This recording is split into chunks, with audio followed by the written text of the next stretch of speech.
Hi, guys. Welcome back to another episode of the Divine Cupid podcast. If you're new, I'm your host, India Watson, and if you're not new, welcome back.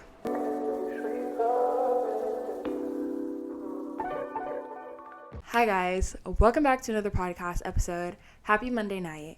I feel like I don't really have a life update to give you guys because I don't really feel like there's anything interesting that has kind of gone on inside my life that I think is really worth this big let's have a yap sesh, because there's nothing to yap about. I feel like I'm kind of going through the motions of my life and I'm trying to figure things out day by day as everybody else is, and I hope that doesn't sound pessimistic. That's life.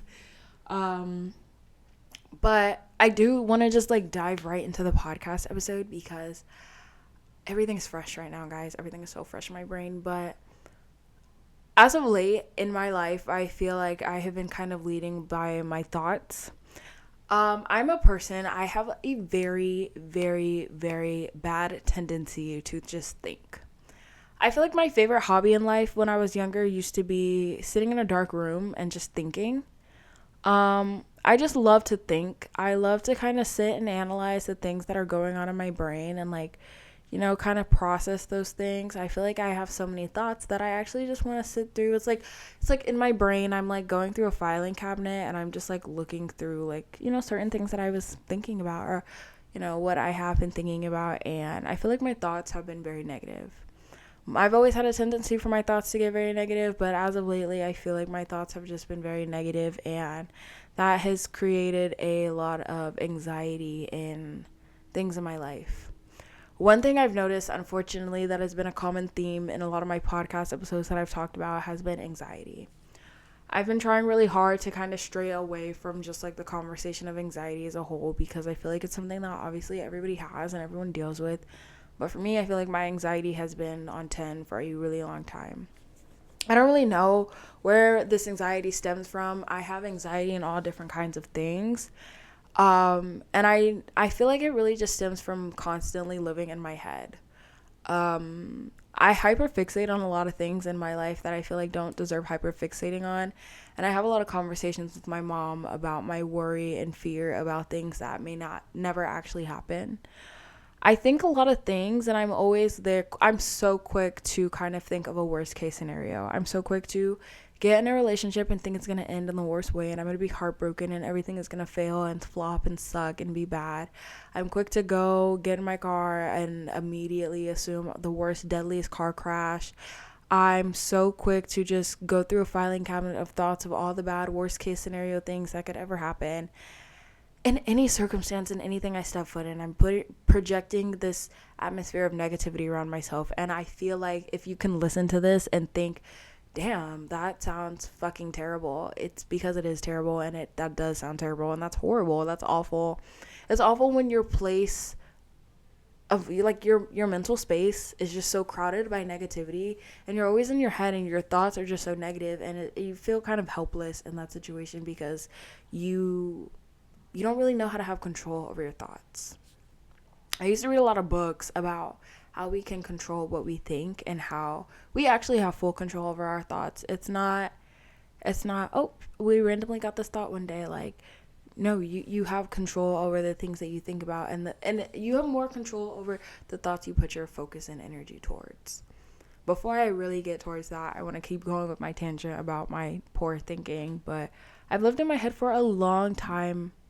Recently, I've focused a lot on negativity in situations that don't deserve any kind of negativity, and I've projected a lot of fears that I've created through my anxiety and my anxious way of thinking, and I've projected that negativity onto certain aspects of my life, certain aspects of my friendships, certain aspects of my relationships, and it's been really, really evident. Me and my best friend, we went to a party, and I really didn't really want to go. I wanted to stay home, and I just thought okay, I just would love an excuse to do my hair and my makeup and put on a cute outfit. So I guess I'll get up and go because honestly I haven't did really anything today. So I got up, I went, whatever, we're there, and I just kind of sit down, and I'm just drinking water. I'm designated driver and I'm underage, so I'm drinking water, babe. And she's walking around and talking to people, And I'm with another friend, by the way. So it's not just like, oh, the loser in the corner. Like, no. But even if I was, I'm sitting with my friend and I'm just talking to her. We're yapping. We're just talking about the night and stuff. And we're taking pictures. And then my friend comes back around and I said, oh, like, I don't want you to feel like, you have any obligation to, like, stand here. Like, you can go have fun. Like, go. You don't have to babysit us. Like, I don't want you to feel like a babysitter. This girl looked at me and, like, clocked her head to the side, and she was like, what the hell are you talking about? And I was like, no, like, I don't want you to feel like you have to, like, sit and watch over us. Like, you can go have fun. Like, I don't want you to think like we're having a little pity party over here, like, because you're walking around. And she was, like, even more confused. She was like, India, what are you saying? And I was like, nothing. Like, I'm sorry. Like, I'm sorry. I don't know what I'm saying, actually. Like, I don't really know what I'm saying. And then boom, the night goes on, whatever. Like, I find this, like, pink lemonade. Oh my god, it was so good. It was so good. And we go home, and I'm driving us home, and me and my best friend, we always, like, sit in the car and we talk. We, like, I can't never take her home and actually just, like, drop her off and be like, okay, bye, I'm going home. Because we just sit in the car and we talk for literally 2 hours. Like, my mom is always calling my phone and she's like, where are you? And I'm like, oh, like, I'm sitting in front of her house and we're just talking. And she was like, I don't really remember how it came up, but she was like, and what were you talking about earlier? Like, when you said, like, you didn't have to, like, stay, like, I didn't have to stay around. I was like, I was trying to explain myself. I was like, no, like, I just didn't want you to feel like you had to, like, be in a situation, and if you wanted to go mingle, like, you could go do what you wanted to do. And she was like, I really think that you were overthinking a situation, because I really didn't feel that way, and I didn't think those things, and I don't really understand where you're coming from. And I was trying to explain my point of view. I was like, maybe I am overthinking, but I didn't want you to feel like, you had some obligation to kind of be near me. Like, I really kind of was kind of like over analyzing and overthinking the situation. She literally just came over because she wanted to come back over and have a good time with us. And in my mind, I was like, oh my gosh, like, I don't want her to feel like she's a babysitter and she has to do all of these things. And, like, her friends are so bored and so miserable. And, like, I just didn't want her to think those things. And we sat in the car and she was like, you are thinking so negatively about a situation that is not inherently negative at all. You just made a situation negative, and it didn't really need to be surrounded by so much negativity.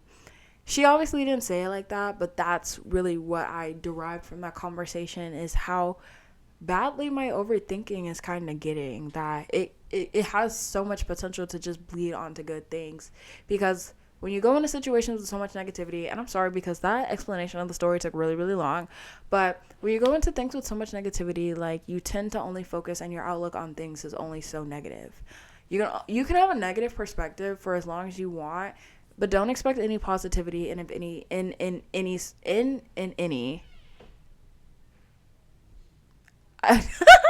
I don't really know.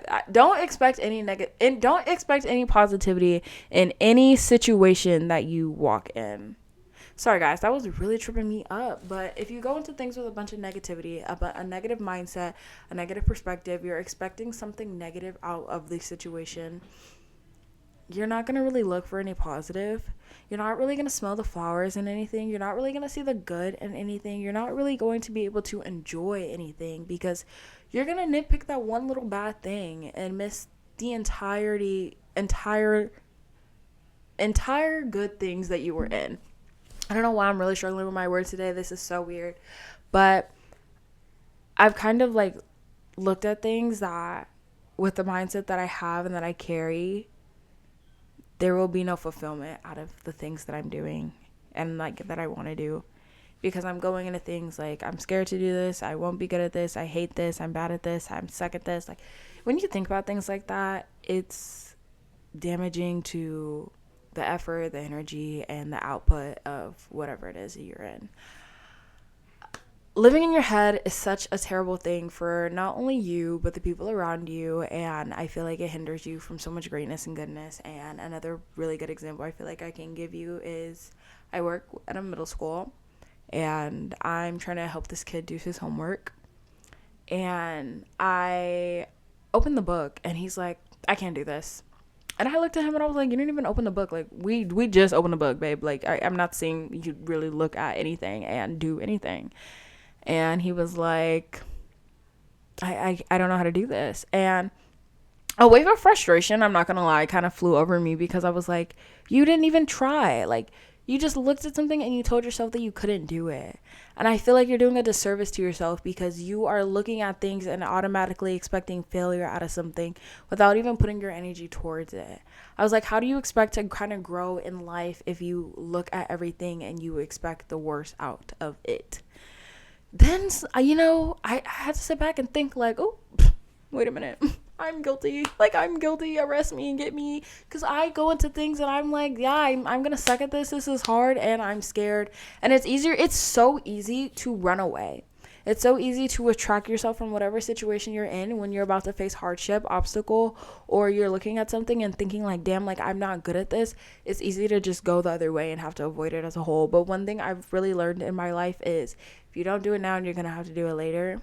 You're going to face the obstacle at some point in time, rather it's in this current situation or 9 months later or even next week on the worst day possible that I could ever land on. You're going to have to face that obstacle and get over that roadblock. So you have to do it now. I feel like it's very funny when you are dealing with something in your own life and then God kind of puts the situation for you to see it in someone else's shoes and lenses and from their perspective. Like when you're the outside looking in and seeing like, dang, like there's a solution to this. And then it's like hits you and like smack dab in the face and you're like, oh shit, like there is a solution to my problem. My problem is that I live in my head. My problem is that my thoughts are so negative. And genuinely, I don't want that to be my life. I want to bask so much in positivity and in goodness. And I want to be a realistic person. And the fact that bad things do happen, circumstances do suck, and I can't control everything. But I want to feel grounded in the fact that just because bad things happen, it doesn't mean the whole situation was bounded to be bad in the first place. Living in your head, I feel like, is so counterproductive because what good is really up in your brain? I really, like I said in the beginning of the podcast episode, my favorite hobby used to be going through the filing cabinet and looking through and picking through my thoughts. From years and years and years of doing that, I've kind of seen how nothing good has come from that. I pick through my thoughts in the same ways that I pick through relationships. I psychoanalyze them. I kind of feel a little bit of an insecurity towards them and just like the things that I am picking through the thoughts in my brain and the things that I'm picking through within the relationship or friendship or even with myself sometimes. And I'm like, I'm really scared to be vocal about this. I'm very scared to say something about this because 9 times out of 10, baby, I'd be wrong. I'd be so wrong. I'd be loud and wrong. But my thoughts convince me that I'm right. Like, I feel like, being in your head actually has a lot to do with self-sabotage because you're just looking for something bad. And when you focus so much on bad, it kind of stems in with self-sabotage because you're scared of a situation actually being good. I was having this conversation with a friend earlier today and I was like, self-sabotage is such a damning thing because the whole concept of it is that as individuals, we don't believe that we are deserving of anything good. We don't believe that good things can actually come our way and like actually be a substantial thing for us and something that we can actually enjoy. So we have to focus on the negative. We have to look for the negative. And that's what picking apart your brain and your thoughts does. You're looking for the negative and miss the good situation. It's like sitting back and reflecting and being like, I opened up to a friend today and I told them about something really deep about myself. And that was something that was uncomfortable for me. That was new for me and it was different for me. I'm proud of myself for doing that. And then 5 minutes later, going through the whole conversation in my head and being like, but they kind of made a face when I did that. And that makes me feel kind of bad because I really did struggle like opening up to them and they made her like a really weird face. So like maybe I won't open up anymore. Or dang, they haven't texted me in 3 hours after I opened up to them. Like maybe they think I'm really weird and like I just kind of made them uncomfortable by telling them a little bit about myself. Or okay, like their texts are kind of different than they were before I actually had that conversation with them. And I feel like I kind of ruined things because I gave more of myself to a person than I actually ever should. You see how you just took something so good and positive and like actually a milestone for yourself and made it so negative? And you know how fast that happened? Like I gave you that scenario on a whim and it was the first thing that came off the top of my head. Those negative thoughts came faster than the positive ones. And it's because it's hard to look at the positive.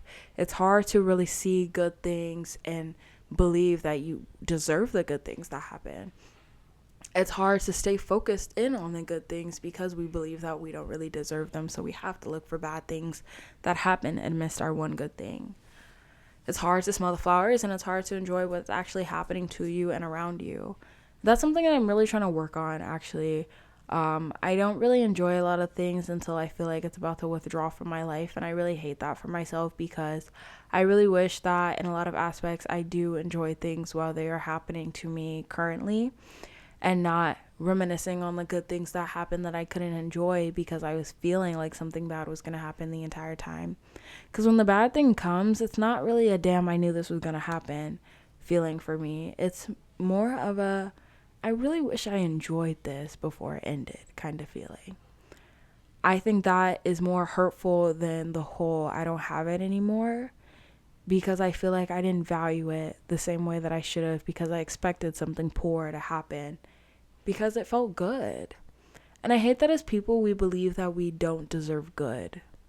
I hate that our brains condition us to focus on how we don't deserve good, why everything needs to be negative. And it's not necessarily our brains, it's more of ourselves, because conscious thinking is so important and consumption has to do with our thoughts.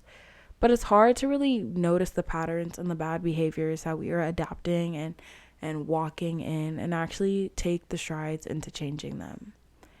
I think that sometimes we expect this immediate gratification and this change to happen overnight in a blink of an eye, and we kind of feel set back and kind of discouraged when it doesn't happen the way that we anticipated it to. I feel like we all struggle with the same thing in one way or another, and we don't really give each other grace for the way that one person might approach the situation in contrast to how we approach it. And I hate that enjoying a good thing kind of feels bad. Sometimes for me, I enjoy a good thing and I'm like, damn, like, this is really a good thing. Like, we automatically kind of cripple ourselves with the thought of, I hope I don't make this bad. Everything just kind of feels like sometimes it comes at a cost of some kind of negativity, and we don't ever bask in positivity. I don't like to be this fake positive person. You know, I try to be very realistic in situations, even if it seems like my head's so far up my ass that I'm just so like tunnel visioned about something.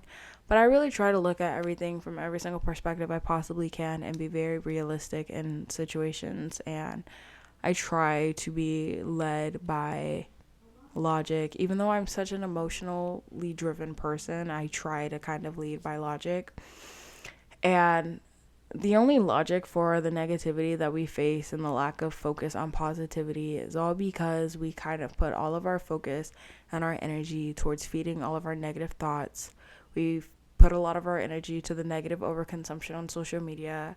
We put a lot of our energy towards listening to the bad things that could possibly happen or be said about anything in any situation or even be done. We put our energy towards that. I love the saying that energy goes where attention flows, intention flows, because what you are intentionally spending your time doing, consuming, listening to, feeling, you know, even your thoughts, your feelings, you can be very intentional with what you feel.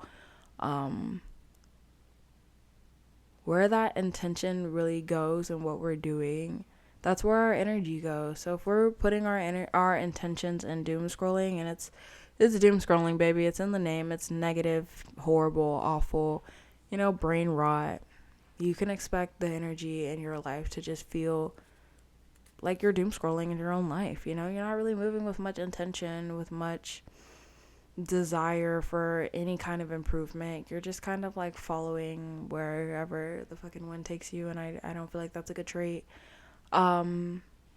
It's good to be intentional. Be intentional with your thoughts. Be intentional with your patterns. Be intentional with the way that you look about things. Be intentional about the way that you kind of pull yourself back in after falling down this spiral of negativity. It's hard. I really actually just wanted to make this podcast episode because it's something that I'm struggling with. I just hate living in my head. I hate living in my head so much, and I want to walk in a space of actually knowing that I deserve the good things that happen and not picking apart good things that are occurring to me because I live in my brain, to not walk in the anxiety of things that may not actually happen to me, but actually enjoy them. Not the anxieties, but enjoy the situations that are happening to me because I deserve it. I feel like, which this is going to be another podcast episode another time, but the law of detachment really comes into play here. Just kind of detaching from the idea of a lot of things, whether that be good or bad, your way or not your way. Truly what is meant for you will be for you, so you don't have to really think so much negative about it, because if it's meant for you, it will be for you. You don't have to force nothing in your life, and if it's not meant for you, then that's why it's gone, but the way that we keep up and maintain things, that's all on us. And being a negative thinker and a self-sabotager, that is what hinders our enjoyment for the things that are actually, withstanding in our lives. It's hard, it takes time, it's a process, and it's something that I've been trying to figure out myself, and it's something that I feel like if you listened, you want to figure out for yourself. And it's a day by day thing, and it will get better. I know it will get better, because self-awareness is the first step, and understanding that there is an issue is the first step in anything. That's how you grow, that's how you go forward, that's how you adapt, and that's how you change. Don't run away from hard things, and don't run away from hardship, because challenge promotes growth in every aspect of your life. And if you feel like you're hitting a brick wall, you will break through the damn wall. Okay, sorry, I'm just stuttering. I just can't say a single word today, guys. I'm actually getting really frustrated.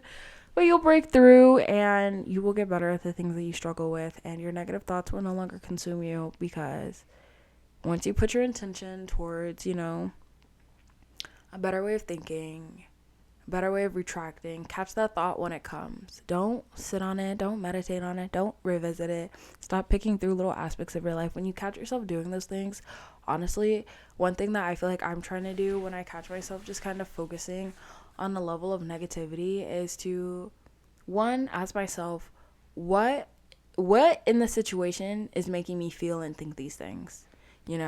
Like, I feel like a lot of the things that I feel like I'm asked when I'm kind of talking about my negative thinking and stuff is, okay, well, what made you think that? Like, where is this stemming from? Like, you have to kind of get to the root of everything and every problem in your life, but where did you get this thought from? Like, what happened that made you think this?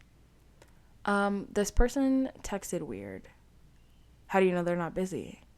Like, why did you assume that you opened up too much and they don't care anymore? Like, what if they're on the toilet?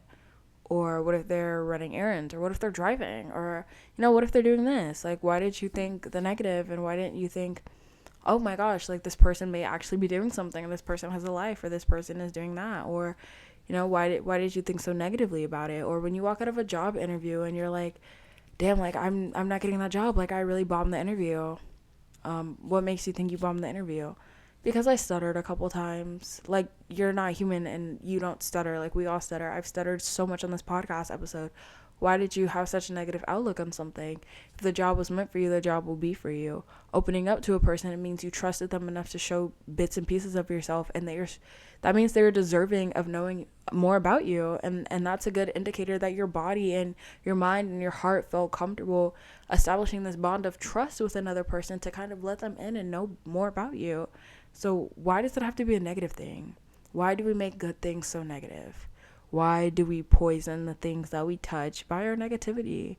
And it's not, I don't want to say it's not our fault, because it is our fault, because that is something we can control. But it's not your fault in a way of something that most people intentionally try to do. And it's not your fault in a sense of something that you may continuously want to do. Some people actually do want to change their negative thinking. I want to change my negative thinking, my negative outlooks, my negative perspectives, and my negative viewpoints. I want to be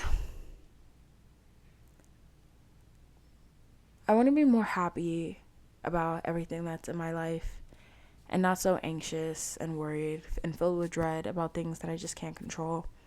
I just want to be zen and secure in the fact that my life is supposed to go in the way that it's supposed to go, and there's nothing I can really do to change that or fix that, or